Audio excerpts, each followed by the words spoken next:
Good morning, everybody. I'm so happy to see so much energy in the room. Good morning. Welcome to the Labor and Workplace Standards Committee.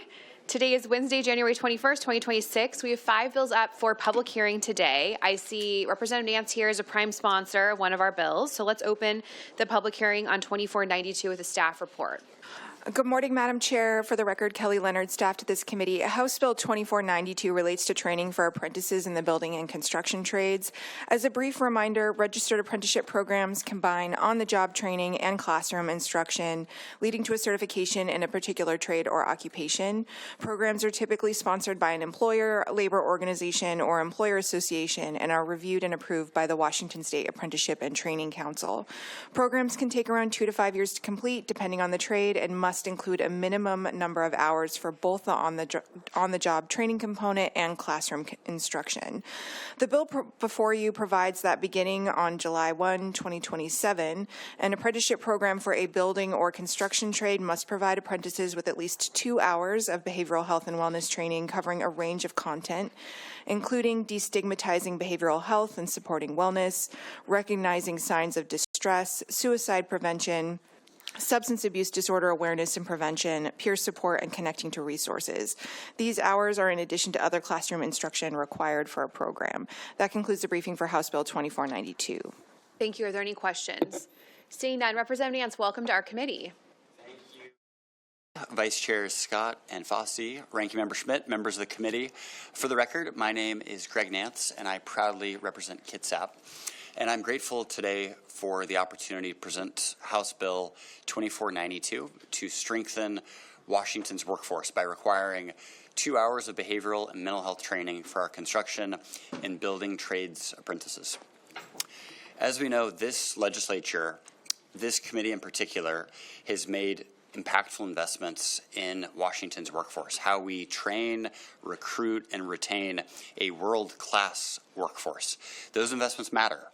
Despite the progress we've made, we face enormous challenges. In the construction and building trades, there are extraordinary hazards and dangers. This is already a profession with the highest rate of on-the-job fatalities, and according to the CDC, it is now the profession with the highest rate of drug overdose, mainly attributable to folks being prescribed addictive painkillers following on-the-job injuries. HB 2492 responds with a simple, practical, and proactive solution. Training our workforce with the mental health tools they'll need to navigate the challenges in front of them on 3 levels. First, around injury-related stress. Second, around substance abuse risk. And third, mental health challenges and how to address them before they become full-on crises. For me and many of the folks behind me who will be testifying today, this bill is deeply personal. I lost my friend Jonathan at age 29. Jonathan was a skilled carpenter. He was a hard worker and he was a good man. But like too many in the trades, he became overwhelmed and didn't have the tools and resources at hand to navigate that.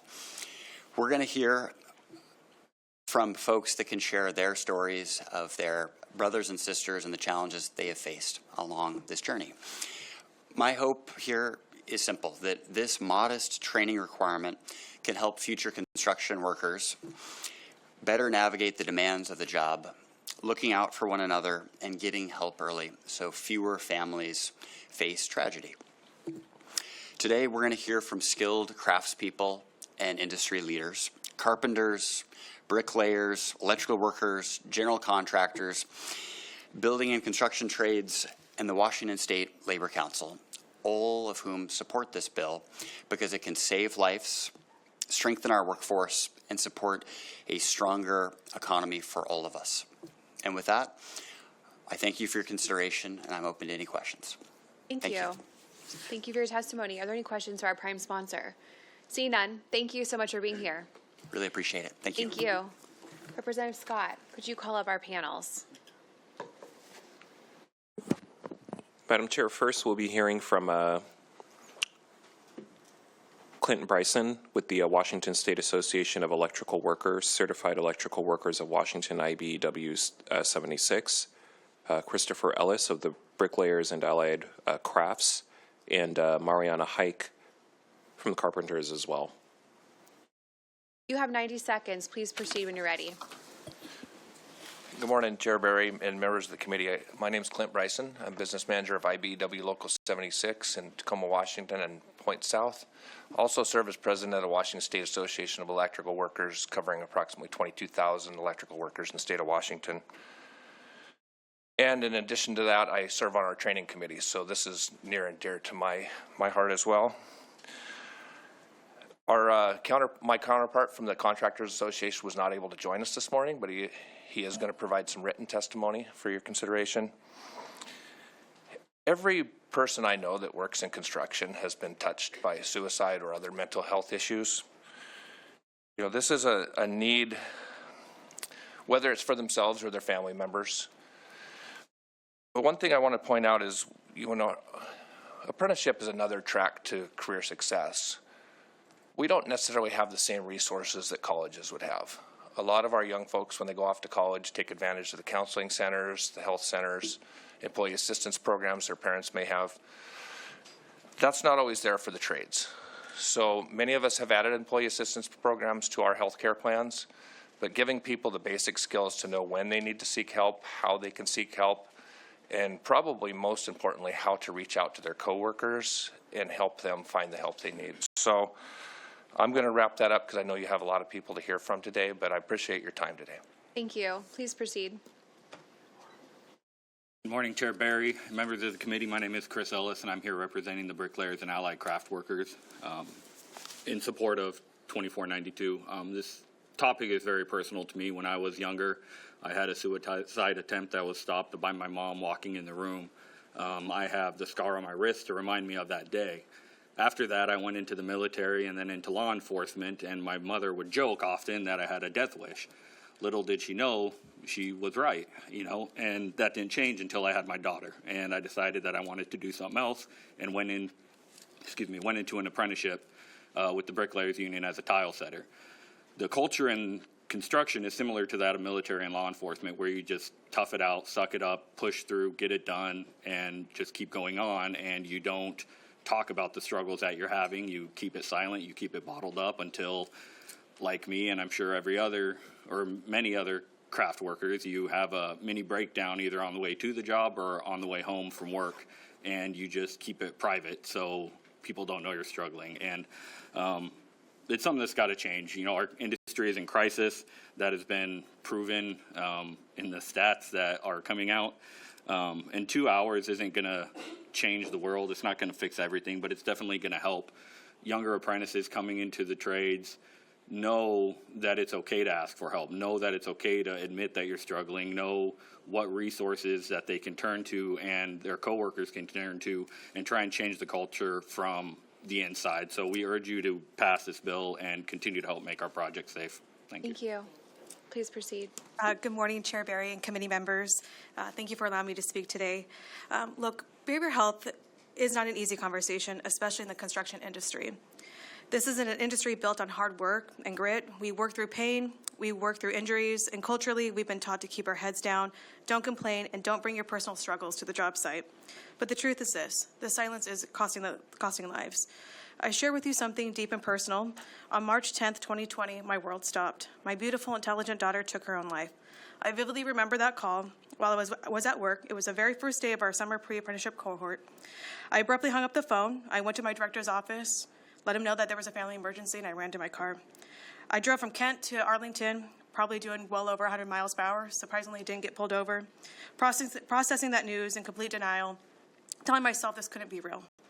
But when I arrived, denial that obviously turned into reality. As I parked my car, I greeted our family and close friends. I watched as the coroner wheeled my daughter, on a gurney, zipped inside a dark green body bag. I ran to her, I held her, and as multiple officers and family pried me off of her lifeless body, I was afraid of letting her go. And that moment lives with me every day, multiple times a day. It is a pain no parent, no family, no person should ever have to carry. It is an unfortunate experience shared by many in the construction industry, and we are losing apprentices to suicide at alarming rates. House Bill 2492 creates space where those conversations gives apprentices permission to speak up, tools to recognize when something isn't right, and reassurance that we are not alone. I say as a parent, as a woman in construction, this legislation will save lives. I promise you that. So please vote yes on House Bill 2492. Again, this bill will save lives. Thank you. Thank you. Are there any questions for our panel? Thank you for sharing your testimony. Vice Chair Scott. Madam Chair, next we'll be hearing from Matthew Hepner from IBEW, Heather Kurtenbach from the Building and Construction Trades, and John Trainer from the Washington State Labor Council.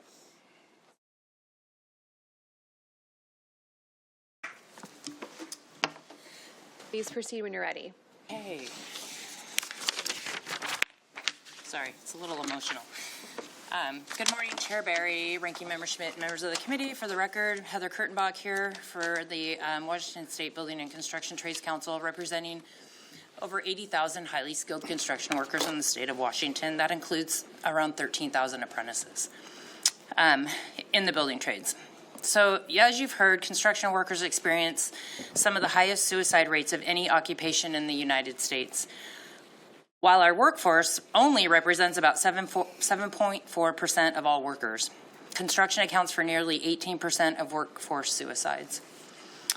Substance use disorder also disproportionately impacts our industry. Approximately 15% of construction workers struggle with substance use disorder, myself being one of them at one point in my career, which is nearly twice the national average. And construction consistently ranks among the top industries for drug and alcohol misuse. Reducing the stigma around mental health and substance use disorder are necessary to support workers and address these challenges. This bill reflects priorities raised by our affiliates. It is the one main priority for us in the building trades, and I will share with you, around 8 years ago, my youngest brother took his life by suicide, and I can't help but think, had something like this been available to him, if the outcome would have been different.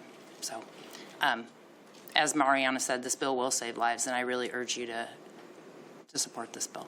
Thanks. Thank you. Good morning, Chair Barry and committee members. I am Matthew Hepner, Executive Director of the Certified Electrical Workers of Washington, representing 12,000 IBEW electrical workers statewide and a journeyman electrician. We are here today in support of House Bill 2492. I want to thank Rep. Nance and Rep. Schmidt for their leadership and diligence on this bill, and we look forward to Rep. Schmidt's upcoming amendments to the bill, which will bring in CEU language, which is critical in getting the information and access to the resources to our journey-level workers who struggle. And it's a struggle out there. Work is slow. Physical, mental, and economic stresses abound, and because of that, the bottle and the bullet are getting around in the construction industry. The suicide rates in the construction industry are 4 times higher than the national average. And suicides and deaths of despair account for more deaths than all job site accidents and injuries combined. Injuries and opioids have continued to take their toll, and it turns out our tough it out culture hasn't actually helped. It's just masked the problem for decades. The need in the industry is glaringly obvious. House Bill 2492 will do 2 things. 1, it provides apprentices with mental and behavioral health training, and with the addition of the CEU amendment, we'll get the same information to our journey-level workers. We have a cultural change we need to address in our industry. I've learned from my own struggles with alcoholism. We admit there is a problem, followed by the first step. The first step is always the hardest, and this step is ours. It might be small and it might be humble, but please support us as we do, because people are hurting. Thank you. Thank you. Please proceed. Chair Barry, Ranking Member Schmidt, members of the committee, I am John Trainer, Government Affairs Director of the Washington State Labor Council, here in support of this bill. Many years ago, before I became the Government Affairs Director, I was a journeyman electrician. I worked for 25 years in the field. Some years ago, I went to work on a job site, and I went home, and after work that night, my wife passed away, rather unexpectedly. As you can imagine, this was absolutely horrific. I went through every level of grief and self-destruction that you can imagine, trying to navigate this terrible loss, and I'll be honest, I didn't want to be here anymore. I did not know where to go to get help, and didn't have the capacity to know to ask for help. This bill won't solve mental health issues, but it could be one part of a complex issue that we can solve. By providing this curriculum, maybe we can help someone find the resources they need in order to keep fighting. I was lucky. My network of friends and family recognized my ideation and helped me. Perhaps if during my apprenticeship there was something like this, sharing resources and just having the discussion about mental health, I wouldn't have struggled as much as I did. So please support this bill. It can help people. And thank you. Thank you. Are there any questions for our panel? Seeing none, thank you for your testimony. Vice Chair Scott. Madam Chair, next we'll be hearing from Nova Gatman from the Workforce Board. And after that, Dale Marty from IBEW Local 48 and David Uribe. Please proceed when you're ready. Good morning, Chair Barry and members of the committee. For the record, my name is Nova Gatman, Deputy Executive Director at the State Workforce Board. I'm here to provide information from the Workforce Board on the value of embedding behavioral health awareness in registered apprenticeship training. The board is here testifying as other only as we are waiting whether there is a fiscal impact. The policy is sound and reflected in the Workforce Board's legislative agenda and regarding the needs for apprenticeship wraparound supports. Our recent report on the clean energy workforce, released in December, highlighted issues relating to permitting and financing clean energy projects that have our skilled construction workers facing delayed start dates and intermittent periods of unemployment or underemployment. This lack of work, among other factors you've heard from the powerful testimony today, can have more than financial effects. As you've heard from other testifiers, our construction workforce suffers high rates of substance use disorders, overdoses, and suicides. Regarding requiring training on behavioral health resources for building trades apprentices is an appropriate way for this body to support resilience for individuals and that critical awareness to watch out for signs that one of their colleagues may be struggling and needs additional support. Thank you. Thank you. Does anyone have any questions for our testifier? Thank you for your testimony. Thank you. Please proceed. Hello. Chairperson Barry and folks in the committee, I appreciate the time to allow me to come here and testify. I am Dale Marty, business rep for Local 48 IBEW, card number 8163796. On the job site as a steward in the past, I have lost union brothers and sisters to suicide. The first time it happened, it was one of my foremen. All I remember is him talking about his wife and his kid. Then the next time I lost a real close friend of mine. After that, I contacted my union hall and I contacted one of my close personal friends who's a mental health professional. And I asked him for advice, what I do. He recommended trainings, mental health first aid, CPR training. I've done that now probably 5 or 6 years in a row. And as a steward on job sites, I've had, I want to say about half a dozen times where I've had members come up and say they're struggling, or good brothers and sisters reach out and say, hey, we're worried about this person. Come talk to them. And we've got resources that we can help people with. And because I'd received that training, I was able to get them to the care they needed. Walk-in clinics, set up, get them access to the resources that they needed. If we support this bill, I believe we can help the younger folks getting into the trade and others get to that contact where they need and hopefully save their lives. So thank you. Thank you for your testimony. Mr. Uribe on Zoom, can you hear us? Yes, could y'all hear me? Yes, please proceed. So, thank you, Council, for your presenting me with this opportunity to be able to talk to you. I'm David Uribe from Local 191, the Electrical Union. Recently, I have been accepted into the apprenticeship for 2 years now, and in my first year, I started working with a apprentice named Braden Hodahl, who actually had killed himself this past year. And I have his hard hat here. Me and him were very close. I worked with him for 2 years prior as a material handler at Schmidt Electric on different job sites. And I was really close to him, and we frequently talked about his his scarring or cuts that he would have, and I always noticed it, and I would always talk to him about it, and I would always tell him every day when I would notice he would be either super emotional, without sleep, without rest, or have cuts on his arms or whatever it might be. And I would tell him, I'd be like, and he'd tell me, I'd be like, okay, why weren't you, like, what were you doing this morning? Why were you up so early? And he'd tell me I was sitting at home playing with the gun. And I'd ask him, I'd be like, okay, you know, are you suicidal? And he would tell me yes. And I would talk to him and I would tell him, okay, well, let's name one thing you're grateful for today, okay? We'll name three. I'll go first. And I would be like, I'm grateful you're my friend. I'm grateful I'm in the union. I'm grateful I got accepted into this. At the time, we were material handlers for this at this point in time. But it had happened multiple times. And I had told him, because we would carpool together frequently, and I would tell him, he'd be like, I'm grateful for nothing. I don't want to be here. I don't want to live anymore. And I would tell him, okay, well, you're grateful you're in the union, right? He'd say yes. Ask him, okay, you're grateful you're an apprentice, correct? He said yes. I was like, okay, you're grateful I'm your friend, right? And he'd say yes. And I'd tell him, okay, that's 3 more reasons to keep pushing to the next day.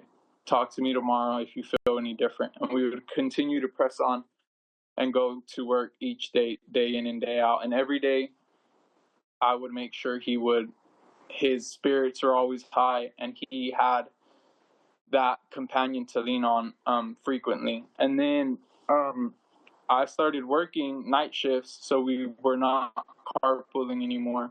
And shortly after, I got a call from my mother, and they came to the address I was at because they knew my location because of my phone. And I was, at that time, it was my time to sleep. It was the middle of the day, or it was actually early morning, before noon.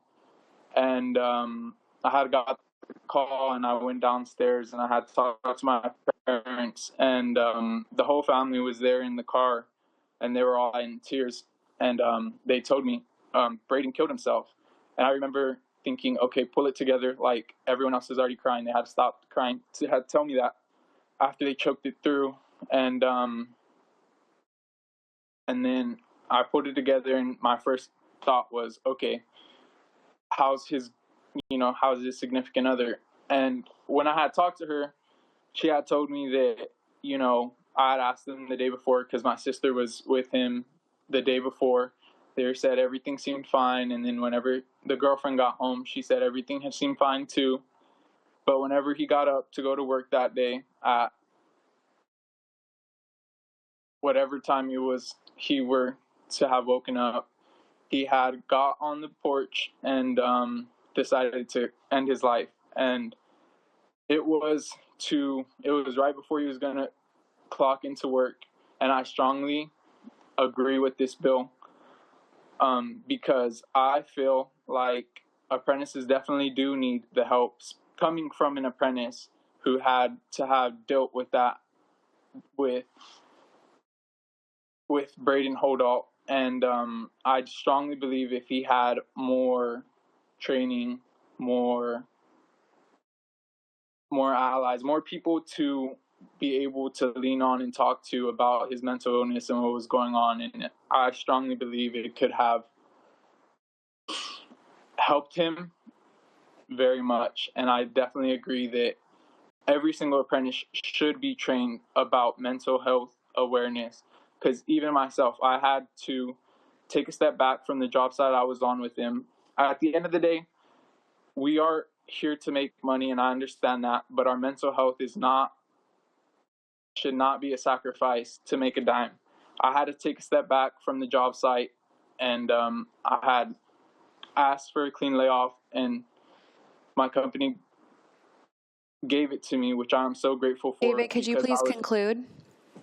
Yes. I was able to take time off because my family and them saw, they are all electrical workers too, and they were able to see in me that I was, my mental health was slipping, and they were able to give me time off and be able to take care of me. And I think every single apprentice needs to have that eye on them.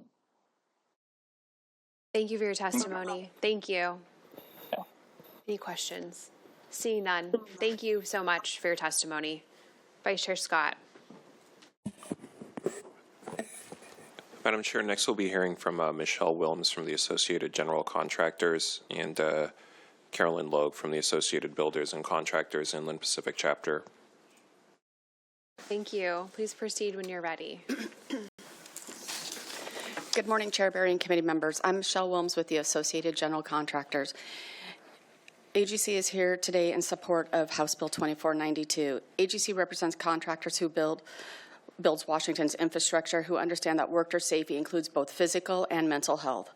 For many years, AGC has worked to raise the awareness of mental health challenges within the construction industry by providing members with safety and health education resources, suicide prevention resources, supervisory guidance, and information for employee assistance and recovery support programs.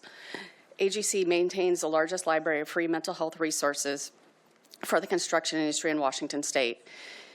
Information in that training programs are for both workers and supervisors. We regularly highlight these materials in trainings and through safety communications with our members. And something that we had learned several years ago, on job sites, people will post, stuff about, if you're struggling with mental health, you look here, look there. A lot of people aren't going to go look at that information on a job site out in public, but by posting it like in the bathrooms, where it's a private place where you can, scan a QR code and look for the resources that you're looking for. That's something that we have found that has been helpful. But AGC is very thankful for the approach that this bill takes, as it's complementing things that we are already doing. And supporting mental health strengthens our worker retention and improves job sites. Please pass this bill. Thank you. Please proceed. Thank you, Madam Chair, members of the committee. For the record, my name is Carolyn Logue. I'm here on behalf of Associated Builders and Contractors Inland Pacific Chapter over in Eastern Washington, representing mostly non-union contractors and also very much in support of 2492. It makes a lot of sense. There's a lot of vulnerability for people when they leave their family support systems, their school support systems, their friends support systems, to go out and find their place in the world and find themselves struggling financially, maybe without a good friend group, and it can really exacerbate perhaps existing depression or other problems that are happening in their lives. It is very important for people to know how to ID signs, particularly with men and boys. They do not talk about it. They sometimes just do it, and it's very, very scary. And anyone who's ever worked with this group of people knows this. So we wholeheartedly support this. We think it's very important to put into apprenticeship. We already include a lot of this. A lot of our members are already including this in their existing training programs. And hopefully by doing this, we can make it very easy by creating menus of programs that can be easily built in, sort of a can type of thing, and that might hopefully be available to other construction employers to go grab and utilize for perhaps training sessions within their own business, not just for the apprentices, but for the adults that are there too. Thank you. Thank you. Are there any questions for our panel? Seeing none, thank you for your testimony. And with that, we'll close the hearing on 2492.